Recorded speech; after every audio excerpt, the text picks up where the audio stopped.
Welcome to Fast News.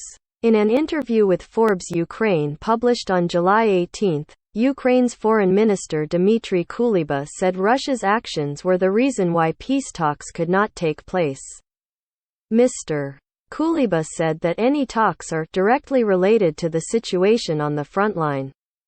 I tell all my partners one simple thing. Russia should sit down at the negotiating table after defeat on the battlefield. Otherwise, there will be ultimatums again, Mr. Kuleba added. Foreign Minister Kuleba confirmed that Ukrainian President Volodymyr Zelensky did not rule out the possibility of negotiations. But he believed there was no reason to conduct negotiations at this time. The president has communicated this very clearly with the leaders of the countries who proposed negotiations. These leaders also stopped talking about negotiations, Kuleba said.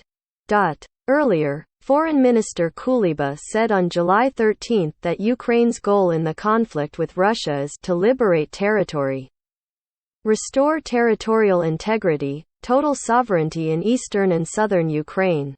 Mr. Kuleba said this is also the negotiating position of Kiev. The head of Ukraine's diplomatic service said that peace talks between the two sides are still frozen. According to Kuleba, talks between Russia and Ukraine have not progressed because of Russia's position and its actions against Ukraine. In June, Ukraine's top negotiator David Arahamiya said that the Kiev authorities believe they can achieve a favorable position on the negotiating table by the end of August by conducting counter-offensive operations public in certain areas. Mr. Arahamiya stressed that Ukraine will never accept the loss of territory, saying this is legally impossible. The Ukrainian diplomat stated that a minimal deal with Moscow can only be considered if the Russian military returns all the territories it has controlled since the beginning of the military operation. In the neighboring country, negotiations between Moscow and Kiev have stalled since the last one was held in Turkey at the end of March. At this round of talks, Kiev proposed an agreement on security commitments for Ukraine.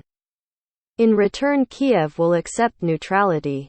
However, Russian officials later accused Ukraine of withdrawing the initial proposals. Russian President Vladimir Putin has raised Moscow's demands to reach a peace agreement ending the conflict with Ukraine. Thank you for watching. Do not forget to subscribe to receive the latest news.